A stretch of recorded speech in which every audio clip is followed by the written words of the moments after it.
Hey guys, welcome back to my YouTube channel. Today I'm going to be showing you guys our curriculum for my 5th grade twin boys and how it went.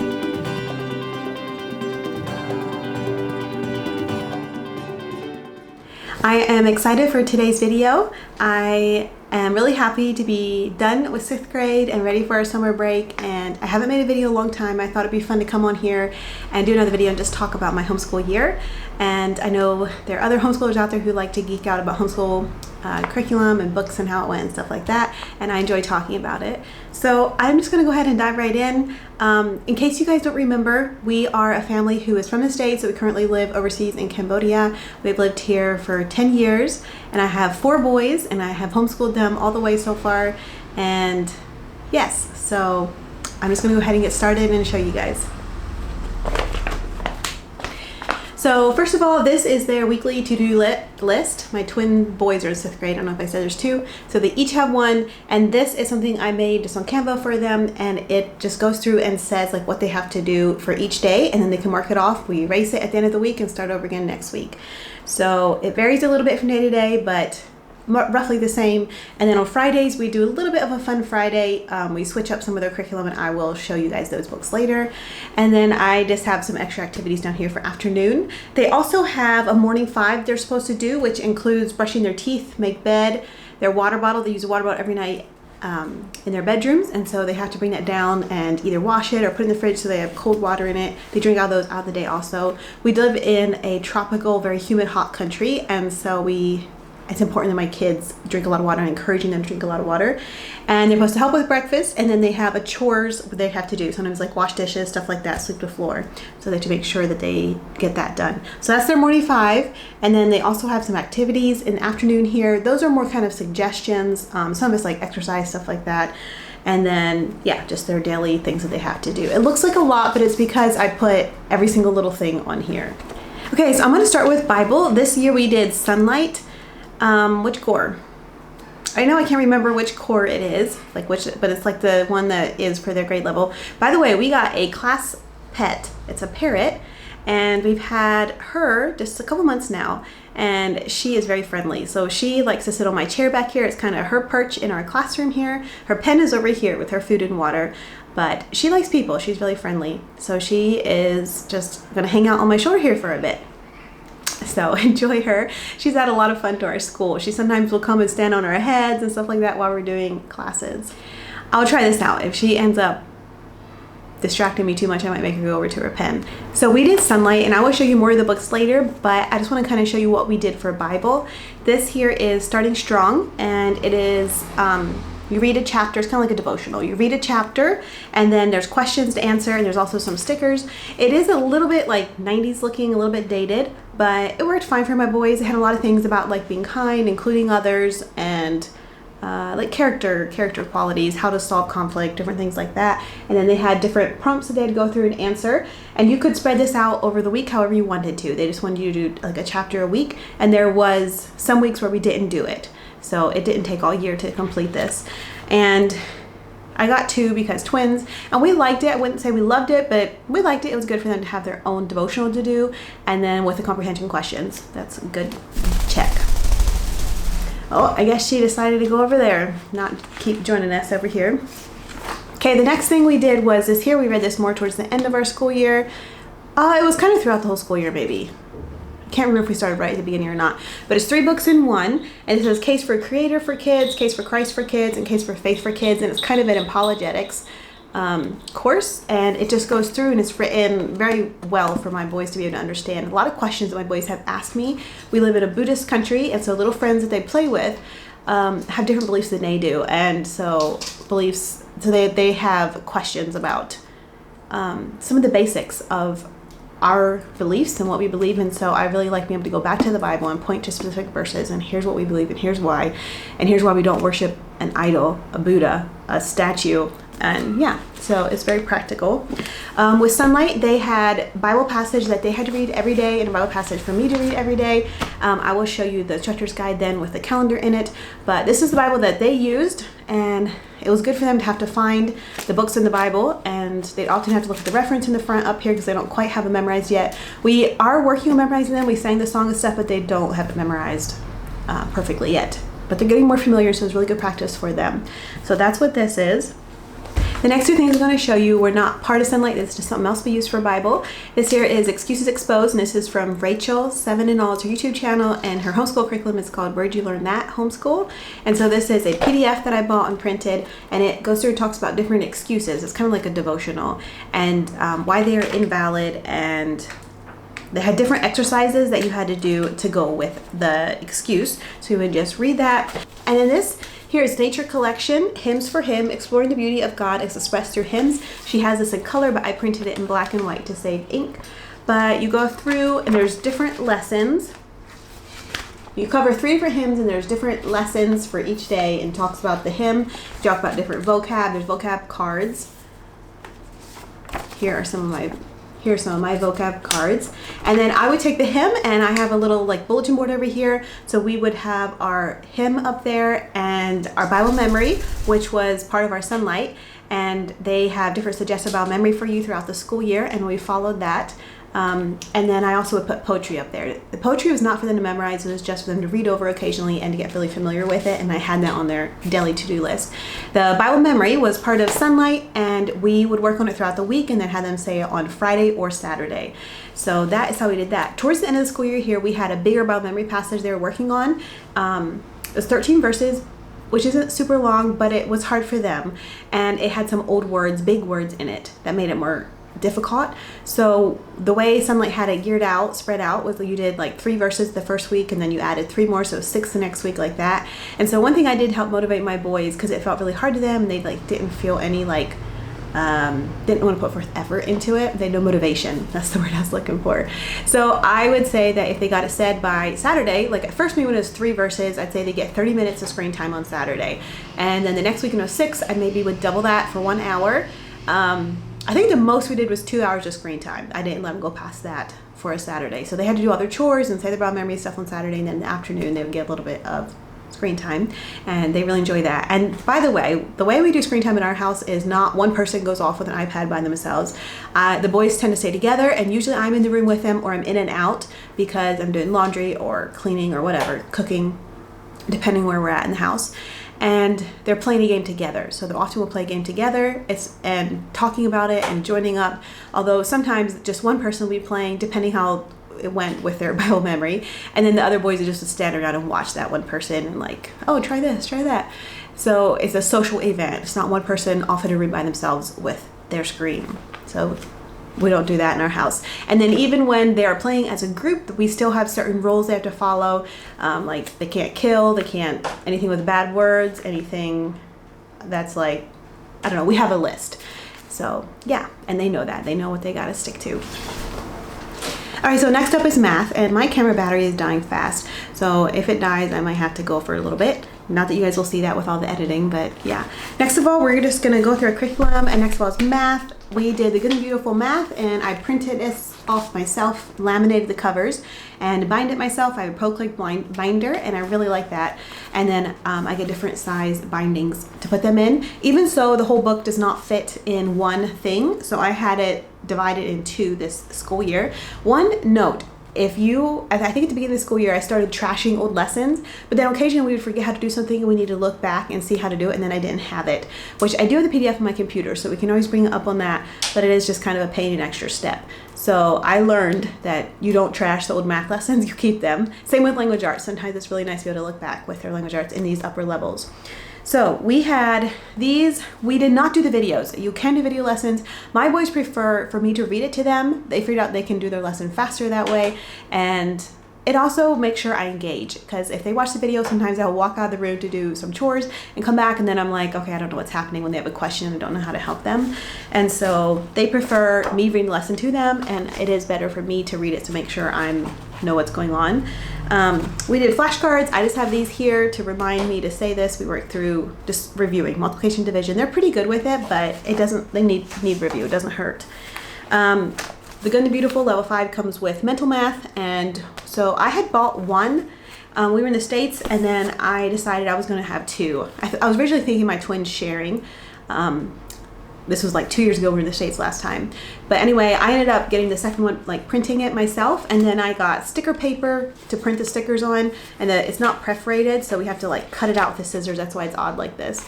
And then glue it to the correct, or stick it to the correct places. And at the back here, they have a you choose story. When you complete this, you get to read the story, and you get to like choose what page you go to next and what's going to happen, which my boys really enjoy that.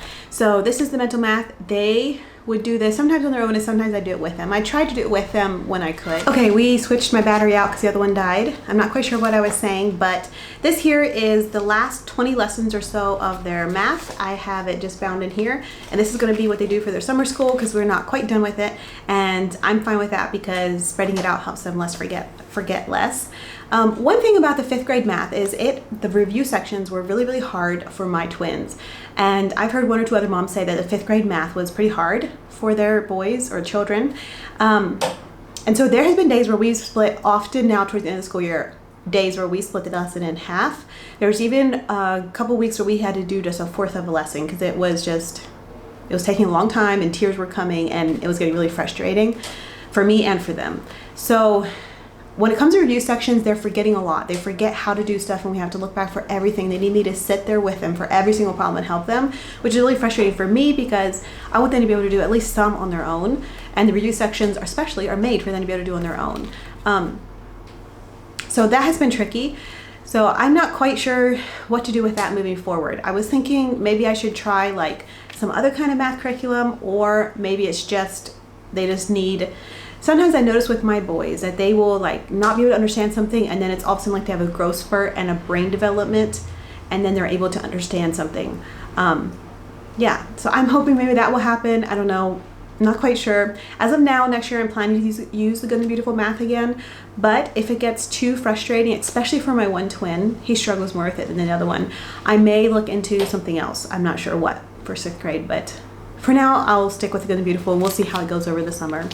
So like I said, we have about 20 lessons left, and then we need to finish like putting the stickers on their map and read the You Choose story in here yet.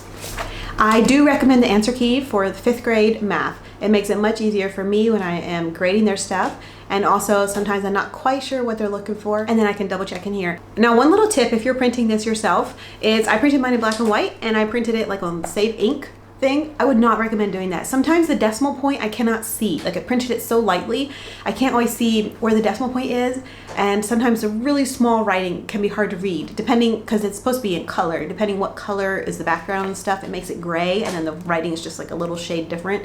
But the hardest, most frustrating thing is the decimals. I can't always see those. And occasionally on really small fractions, or like where they have like 10 squared or cubed or whatever, like the little 2, little 3 can be hard to see. So if you're printing this at home, print it. I think you could do black and white, but just don't do it on the Save Ink setting because it's just too hard. It's too light. At least with my printer. Now your printer might be different. And then last thing with math is we got these little scratch pads is what they are, with little squares in here. So they can do their math problems in there, and that has been really good. Before they were trying to like write out math problems all around the edge of their math book, and it was just looking so messy and sloppy, and yeah, I didn't like that at all. I know on the Good and Beautiful website you can buy a scratch pad for math from them, and that's probably all good and great. It's just I was living overseas in the middle of our school years when we decided to add this in, and this was something I could pick up really cheap locally here.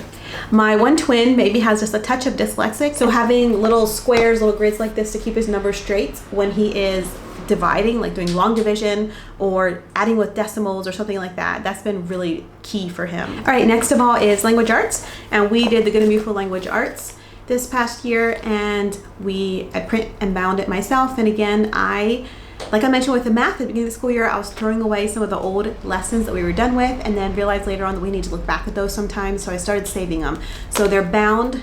I have 3, I think I did of these. They're bound in 3 books. I'm showing 2 here because it's the twins. We just finished this and took the exam, or like the assessment, the one at the end of the school year yesterday, and so I'm really glad to be done with this.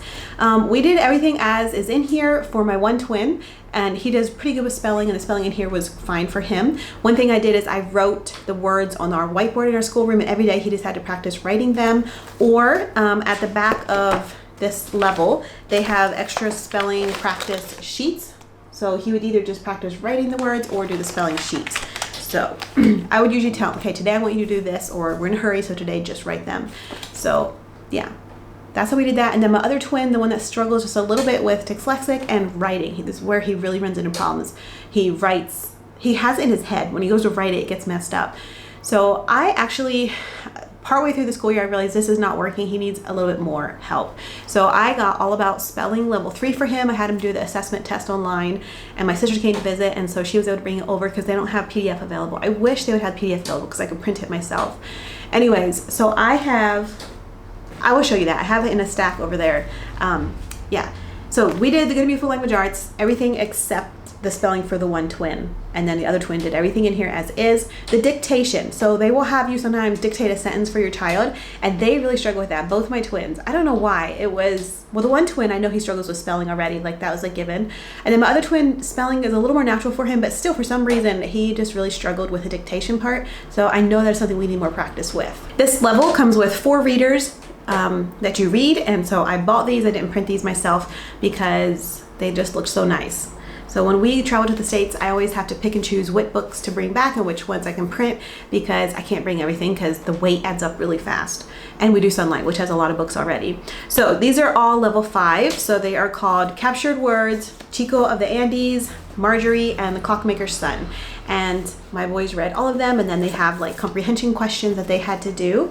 Something else that comes with level 5 language arts are these watercolor around the world things. And I have 2 here because twins. So it has an instruction manual, which it tells you how to do it. I do wish they had these by video.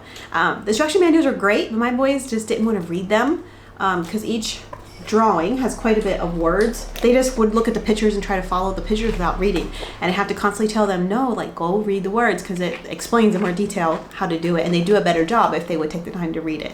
They just want to rush through and get done.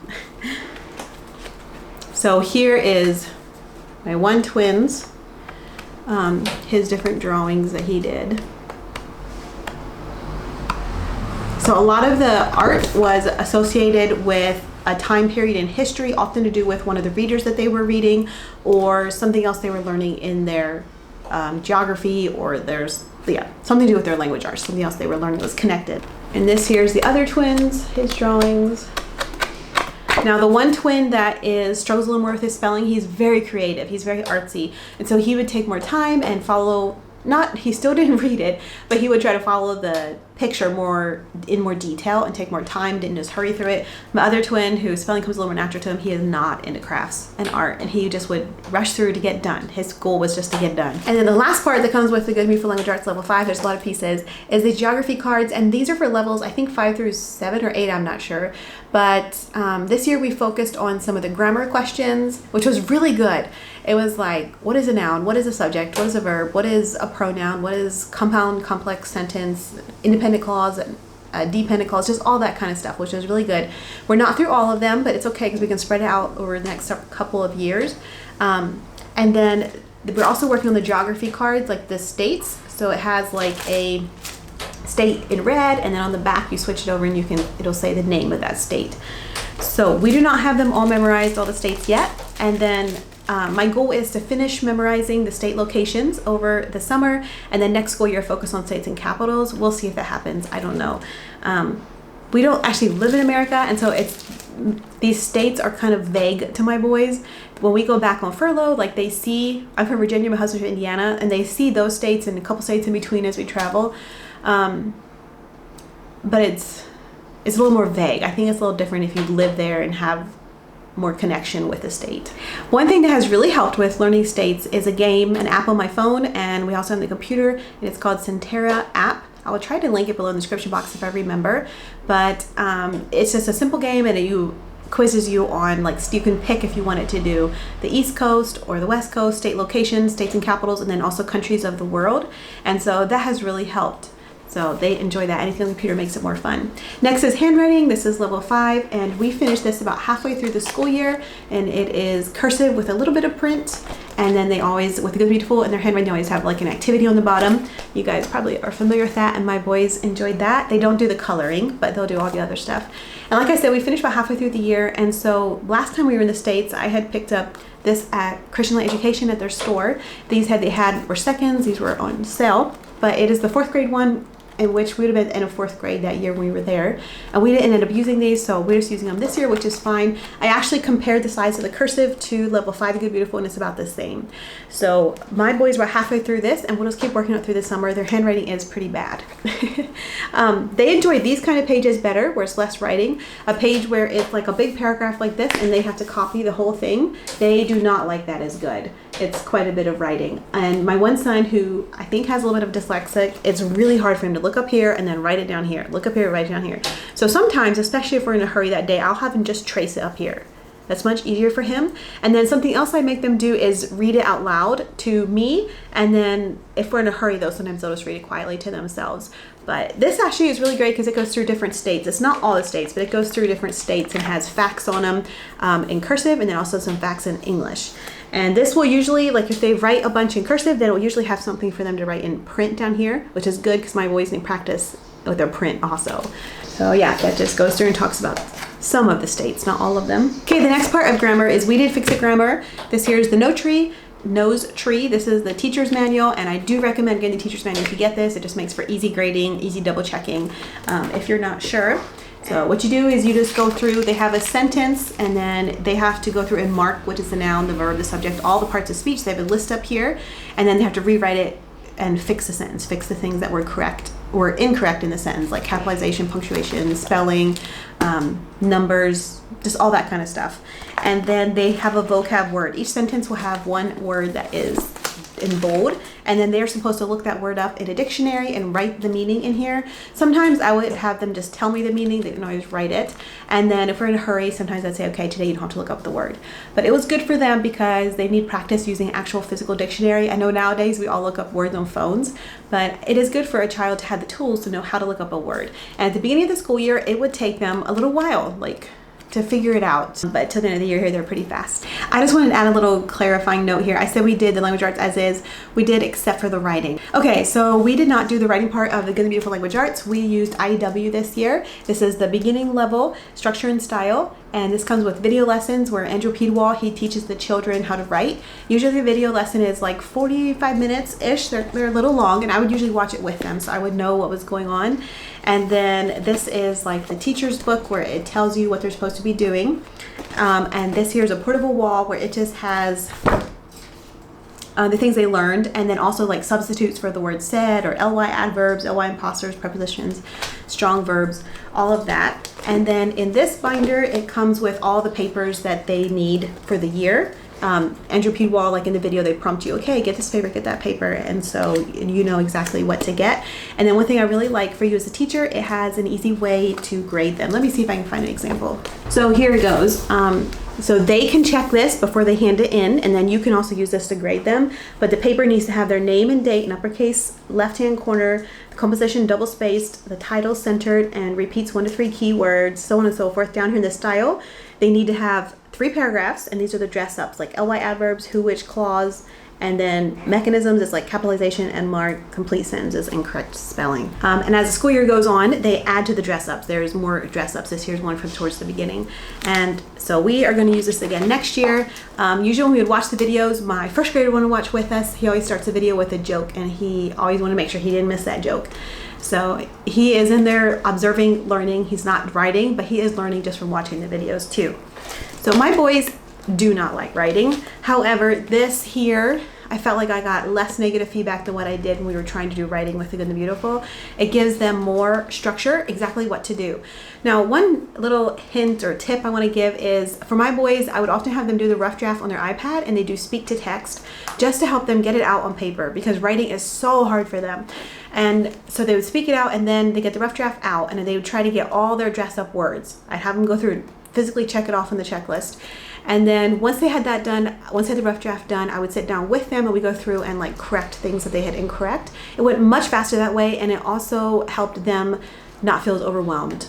So that is a good thing. One other thing I like about this is it teaches them to do keyword outlines, which is something my boys didn't know how to do. I would not say my boys loved IEW. However, I think it has helped them. I've seen the value and the tools that it has given to them and empowered them. It also empowered me as the mom to know better what to expect from them and how to help, how much to help, and how to grade.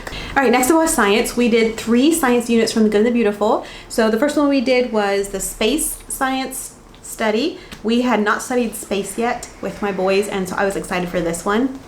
I got some different planet things that we hung around our room in here, and I had also picked up some space flashcards because I knew we were going to be studying this, and it just has like facts. I think these were from like Target or somewhere. I think I may have found them at Goodwill actually, because it says 25 cents on the front, but it's just different facts, and we would hang them with sticky tacky on our whiteboard around the border of it as we were doing the space one and reading 1 or 2 cards each day. I got the student journals that go with this level, and so for each lesson it has them go in here and do some kind of activity to go with it, like cut and paste or draw, color. Often it has like me reading something and they have to answer it and color the correct thing, or I don't know, it varies, it really varies. Here's a puzzle they had to do while they're listening to me read. Here's about the planets, parts of a space shuttle. These science units are really, really done well, and I like these new versions, updated versions, better than the old ones. I like in the teacher's manual how they have you only reading like 1 or 2 paragraphs before they break it up and have something for the children to do. Some kind of activity or something in their journal or a game you have to stand up and do. I got the book packs to go with it, which I really recommend these. These are really great little books. This is The Story of Mae Jemison, Mars Exploration. My husband is pretty into like following NASA and their different robots and space shuttles, and so we would also watch some of the different rockets as they take off and different things, documentaries and stuff on space, and my boys enjoyed that. The next one we studied was paleontology, and dinosaurs and boys, they just go together. And my first grader would sit in and listen with us. This here is the student journal, and this here is the book pack. So ancient animals. These were more facts. It wasn't really a story. We did not read all of this. It was too much. So I would have them go through and each pick one each day that we did science, and I would just read that page spread, and that's how we did that. And then if they wanted to on their own, they could read it more. And then the last one was arthropods. This is like insects, and this one has been fun. Again, boys and insects just like go together. We actually have 2 lessons left in this one. We're not quite done, so we will finish this over the summer. And yeah, I'll be honest, science is something, it falls to the end of my day. It's the last thing we do. And sometimes after teaching 4 boys, I'm just like, I just can't do one more thing. Especially if we had to leave the house that day for something and just, I gotta go cook supper, I got other stuff I have to do. And so if there was something we ended up skipping, it was science. And so I was thinking for next school year, it'd be nice kind of to have something that's more video based where we wouldn't skip it as often, because it's not all fall back on me. It's something that I can send them to go do. But I don't know, I hate just putting them in front of a screen and walking away. I really, really enjoy teaching my boys and spending that time with them, quality time, and just learning with them and seeing the lights turn on in their eyes. It's so fulfilling. And so at the same time, I don't want to give that up. So I don't know. I'm not quite sure what I'm going to do with science for next year. I like the Good and Beautiful science. I have nothing wrong with it. Sometimes I just can't do it at the end of the day. And then this is the book pack that came with it. And I like these because these are stories and not just facts. The Boy Who Loved Bugs, bright and colorful, and even my preschoolers sat and listened with us. And the story of Marion, I think is how you say it, I'm not sure.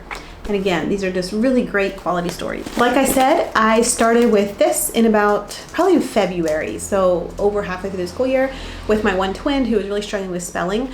And then I have a 3-ring binder yet, so I took like the activity sheets out of here and cut them up and all that and put it in little plastic sleeves in my 3-ring binder, like people do with All About Reading.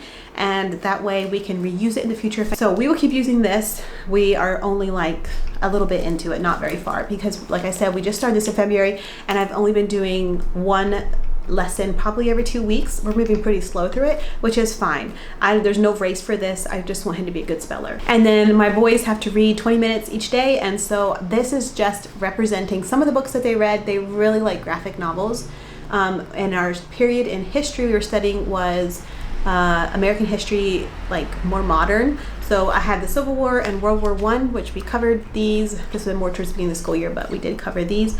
And then we also used a library. There's a local Christian school here that lets homeschool families use their library. And so we had like a homeschool membership there. We're able to use our library, and then we would go there and the boys would pick out books that they wanted to read. And if the boys pick them out themselves, they're more likely to like want to actually read them. So that was really nice and a blessing to have that. We have not always had access to a library here, and so I'm really grateful to have access to a library.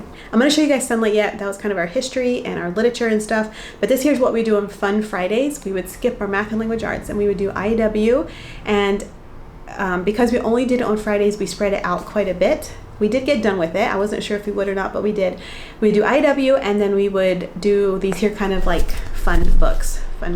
So each of my twins had one of these, my year of discovery, and this is drawing. It's a prompt for each day of the week, but they would do like all 7 on Friday, and it's just little drawings, and they use their imagination and create like robots and I don't know, different stuff like that. This is a maze book, and they would just do 1 in here each day. This is for vocab, 101 doodle definitions. So you have like a vocab word, and then you have the definition. They show you how to draw it, and then you draw it yourself to help it stick in your mind. We're not done with this. We're halfway since we only did it on Friday, so we'll probably keep working on this next year. This here is Daily Word Ladders from Scholastic. So it has like a word at the bottom of the ladder, and then it has hints and tips, and you have to change 1 or 2 letters, it tells you, as you go up each time. Usually this is something they could do by themselves, but occasionally they would get stuck and need my help. And it does have the answers in the back if you need it. This here is Mind Benders from the Critical Thinking Co. And so it's like a critical thinking book. So it has like a puzzle, and they have to go through and solve it. And this was pretty hard for them. I usually had to help them with this, and even with me helping them, sometimes we'd have to look in the back at the answer. We are not quite done with this because we just did it 1 each Friday, but we'll keep working. It's all right. And then this here is a book from Usborne, Make Buildings, and it just is like architecture, like drawing all different kinds of things. And so this is kind of the art category / architecture. And again, we just did it on Friday, so we are only halfway done, so we'll have to keep working on that. And this is Mad Libs. This is a story where you put in, like they just have a blank and you have to fill it in with a verb or a noun or whatever. You fill it in up here, and then you fill it in down here and read the story. It's usually kind of silly and funny, and my boys would enjoy that. So we just had one of these books, and we would just do it. They each would do 1 story each Friday. And again, we're not done with it, so we'll just keep working on this, and it's good. It's a fun way to play with parts of speech.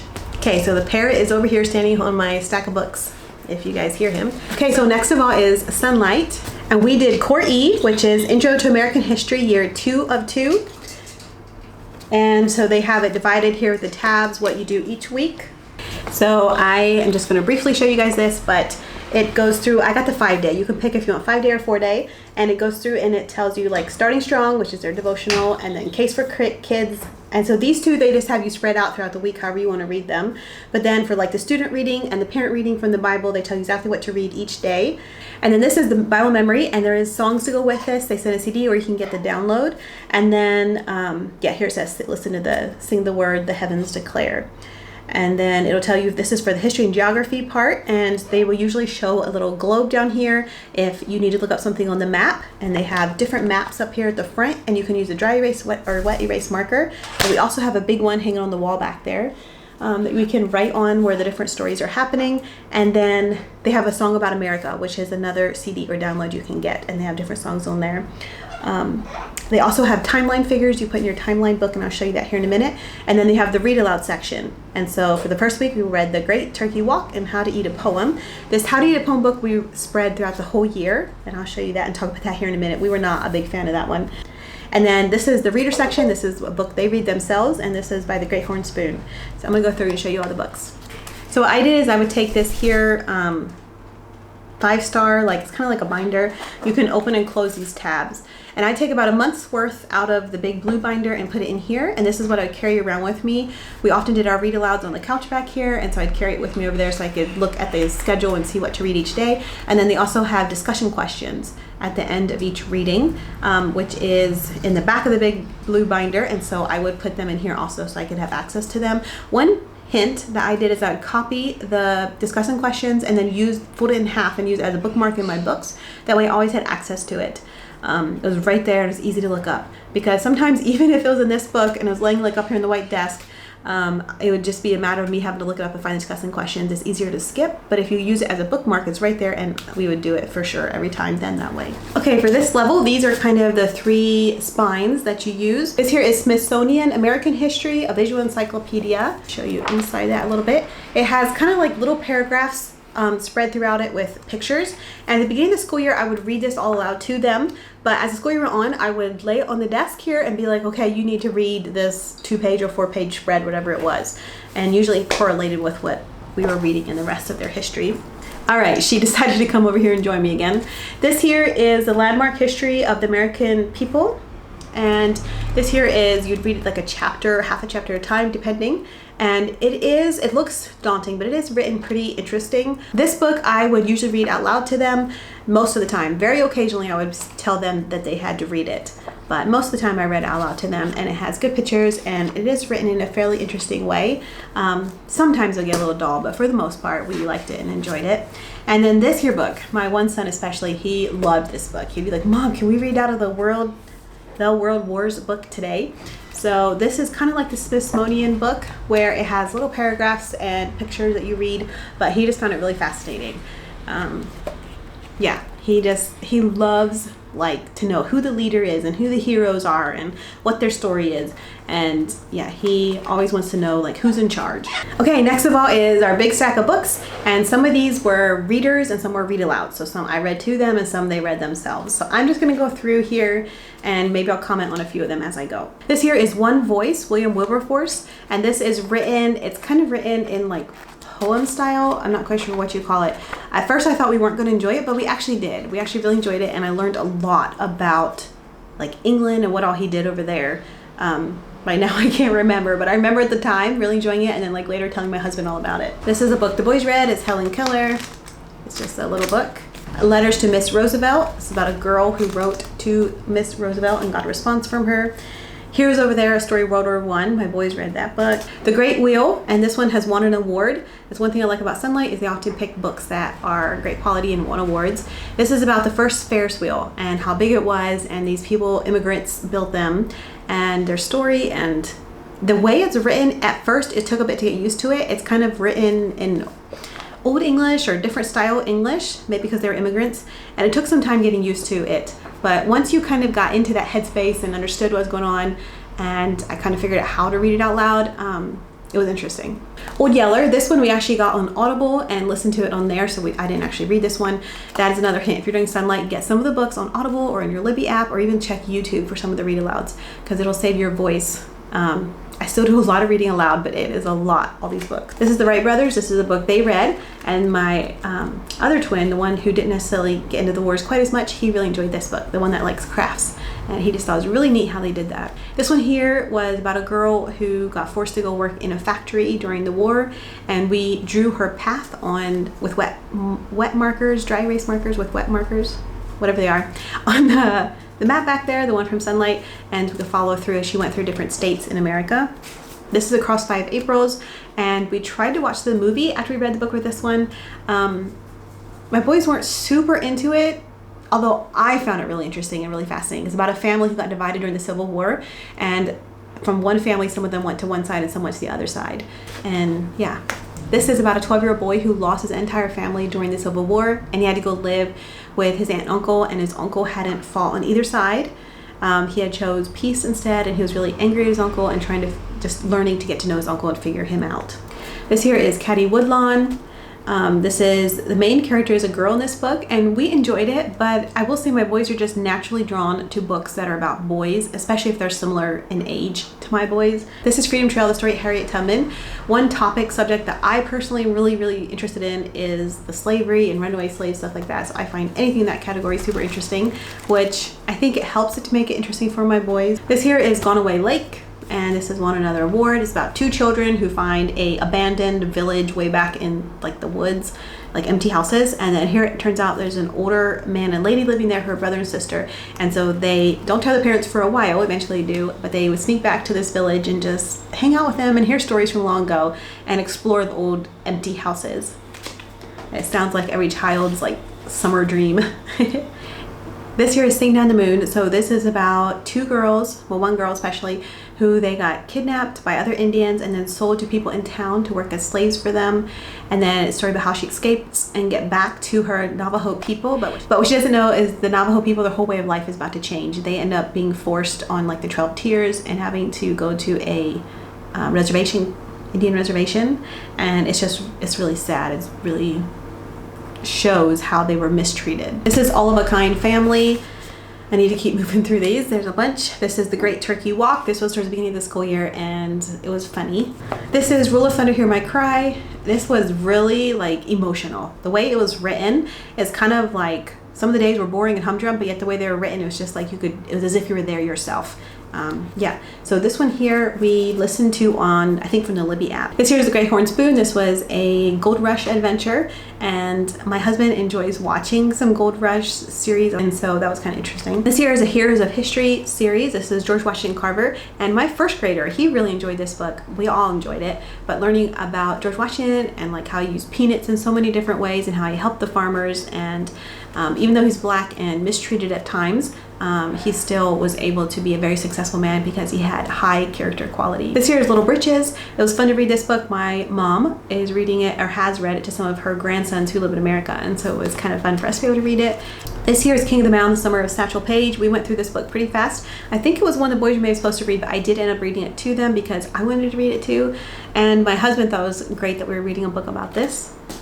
My boys don't know much about baseball. We live in Cambodia and soccer is a big thing here. And so it was fun to teach them about different terms that they use in baseball and even the rules of how baseball works. And yeah, that was really good for them because they didn't know. This here is Thimble Summer. It's about a girl and her adventures that she gets into that one summer. Okay, went and got the last stack of books. It's a lot of books. This one here is Henry Reed. We did not enjoy this book as much. I'm not sure why. I think it's just the way it's written. It's so wordy. During the summer, he goes to live with aunt and uncle and he starts a business where he goes and investigates different things, does research on them. This here is General Butterfingers. It's about 3 vets from the war. The Year of the Boar of Jackie Robinson. This is about a girl who immigrates to America, Chinese girl. And so that was fun because we live in an Asian culture, and so there are some similarities there. This here is Plain Girl. It's about an Amish girl who she has to go to school because it's the law, and so she goes to a public school and she's the only one and she's really different, and her older brother had gone to public school and then he ended up leaving the Amish and then coming back, and it's the story of her struggling through all those emotions. The 17th Swap. Now this book we did not enjoy either. It's about how he swaps all kinds of different things, like a small thing for something a little bit more valuable, and he goes up the chain until he's able to buy boots for his friend who is handicapped who can't walk, but this boy really wants boots because it's more like the idea that he would own shoes even though he can't walk, and like something that everyone else has that he didn't have. So it has good character qualities. He's helping a friend and being kind to him and helping a kid in a wheelchair, but something with just the way it was written, we didn't necessarily care for it. Miracle on Maple Hill. This was a fun book. We enjoyed this one about a girl who she goes and how they make maple, how they get sap from the tree, make maple, and all about that, and snow and wintertime and springtime coming, and it talks about the beautiful flowers blooming and stuff, and the smells. It was really descriptive. This one here is The Winged Watchman. This is based in Holland during the war there, Germany, when Germany was invading, and the German soldiers, and all the adventures this little kid gets into as he tries to help some of the airplane people that had crashed there, like find places to hide. I'm forgetting all the correct terms, but his family helps them too, and yeah, sometimes it was quite intense. So this here is Bruco, and it's about a guy who lives in the jungles. It says, what happens when a teenage boy leaves home and heads into the jungles to evangelize a murderous tribe of South American Indians? This is about Neil Anderson, and he spent 20 years of his life living with the Falopa people of Papua New Guinea and sharing the gospel there. And so it's about his adventures that he got into, and it's really interesting. Like, they were cannibals, and like they were scared, like this one certain lake they were too scared to go in, and how he helped them to become Christians. This here is Kate D. Camelo, Because of Winn-Dixie, and we found this as a read aloud on YouTube by a lady who had a really southern accent. And so now when I think of this book, I always think of like really southern accents, so that was really fun. We really enjoyed it. It's written more for a little bit younger age children, so my first grader, he really enjoyed this book also, although my twins really enjoyed it too. This here is the poetry book we did this year, How to Eat a Poem, and I would not say we're big fans of it. So it looks like this inside. There's no pictures or anything, and the only good thing was, like, in the teacher's guide, it sometimes would tell you, like, talk about different kinds of poems or explain vocab words and teach you about poetry. I will say though, this was definitely not a favorite at all, and sometimes we would just skip it because I was not that into it. From the Mixed Up Files of Miss Basil E. Frankweiler, this one here we got on YouTube also. I found it as a read aloud. I don't know if I would have been able to make it through reading it myself. This was not a big hit. However, listening to it on YouTube, it was kind of fun listening to someone else's voice read it, and my boys did enjoy it. They wanted to always know what was going to happen. It was definitely not a favorite for them though, but they enjoyed it. It was okay. This here is The Summer of Sundays. Now my boys did really like this one. This here they thought was fun, and we listened to this one. Was it on YouTube or did I get on Audible? I can't remember. We listened to it somewhere though. And then this one here was a favorite. I would say it's probably one of the favorite ones from the whole year. For my boys, Insignificant Events in the Life of a Cactus. It is about a girl who does not have arms and how she does life. How does she eat food? How she go to the bathroom? How she goes to school and makes friends. Her family moves to a old amusement park that's not doing very well, and they're supposed to help try to like revive it. And she was adopted, and so this amusement park has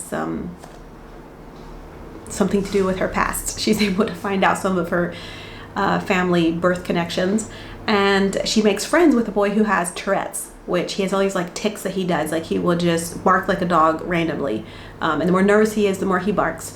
And she helps him start a support group with other people who have Tourette's, and they all have different tics that they do. Like, some of them hit themselves in the face and just all this stuff. It was really good for my boys to be exposed to someone who maybe is armless, or somebody who has Tourette's, and how Tourette's presents in all different ways, and how you can still be friends with them. They want to be friends. They don't just want to be stared at and looked at like they're some kind of geek show. And I really liked the messaging that was in here for my boys, and then the storyline was just fun. They were always like up to some adventures. And the last book is Lights in a Dark Place. This one here is different stories from Colombia. So there's one like main missionary, but it talks about different stories kind of in Colombia. Colombia had a lot of violence and drugs and gangs and killing and shootings and witchcraft, stuff like that. And so this just goes through and shares different stories. There was one or two stories in here that made me cry, and same with some of the other missionary stories. Some of them made me cry. I think it's just because it's something that was able to be really personal for me, and some of like moving away from family, living thousands of miles away, and some of the hard, lonely things that you go through I really connected with. And so if I cried at some during the year doing read alouds, it was most often during the missionary stories. But I did cry probably one or two of the other books. I don't know, something about just reading aloud, and then it just makes it so much more emotional for me, and I quickly like cry, but I also laugh at the funny parts too. And so it just we made a lot of good memories reading books aloud together this year. Hey Mia. Mia's still sitting back there. Okay, the very last part I want to show you guys is our timeline book. This here is, you get it through Sonlight, and it has nice sturdy pages, and it just has timeline of all the way through. And then you can see some of the stickers we put on.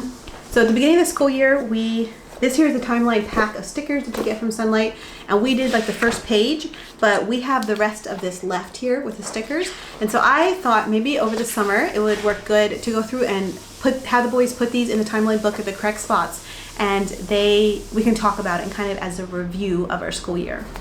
So that's something we need to do yet. And then I had gotten these coloring books from Sonlight this past time when I placed my order. Great Inventions and Inventors, and Historical American Landmarks, since we were studying America. And I thought I could color these as I did read alouds. And my one son, who is crafty, he did some coloring. He would often color and rip out and put it in his memory binder. They have memory binders where they put all their crafts, things that they want to keep.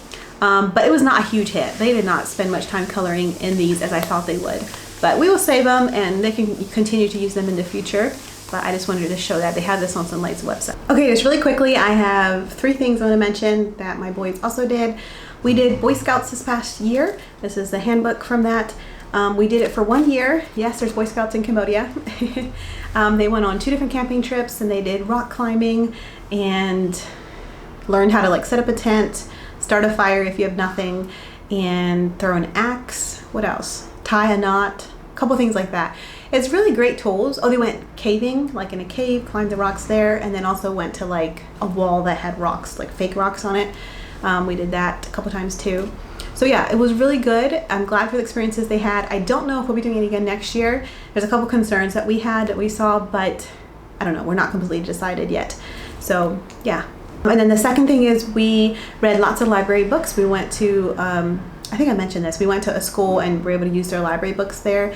And so that was really great. And then we were also part of a homeschool PE group where we, on Monday afternoons, yes, Monday afternoons we get together, and we had a coach, and they'd come and like teach them different stuff having to do with PE. And so that was fun for my boys to interact with other homeschool kids that way. And then just as some interest of my boys, they kind of enjoy like coding and creating games. So on Roblox, they have a part in there where you can go and try to create games. And so my boys recently have gotten into doing that and trying to create games. They were able to make 1 or 2 public, but I don't think they're necessarily really great games. But if it's a great game and people enjoy it and come and play your game, you can earn Robux. And so that has been a big drive for them trying to do that. So occasionally we would let them do that to try to create a game, which I think is a good skill, and to learn how to do the coding and stuff. And then one other question I have for you guys is I want to get typing, my boys typing. They do pecking right now. And in the past we've tried typing, like typing.com, but they would end up clicking on other stuff, playing other games, watching other stuff, unless I stayed right there beside them. I'm just curious, how do you guys handle that in your homeschool with typing or anything that's online? How do you keep them doing what they're supposed to be doing, especially like if it's typing.com where you do need internet for it, so you can't just turn the Wi-Fi off? Yeah, just curious, how do you keep them focused and doing what they're doing without you having to sit right there beside them? Okay, so that is what I have for our 5th grade homeschool year. And I commented on a few of the things, if I'm going to use it again next year or not. I'm trying to make all those decisions now. And a lot of the stuff I already have for next year. Some of it I'm not quite sure what I'm going to do yet, like science and math for my one twin. But we will figure that out over the summer. Thank you guys for watching this video. Leave any comment down below if you have enjoyed my content and what you use with your 5th grader or are going to use next year. I would be interested to hear. And if you have a science program you recommend for me, let me know that too. Thanks. Bye.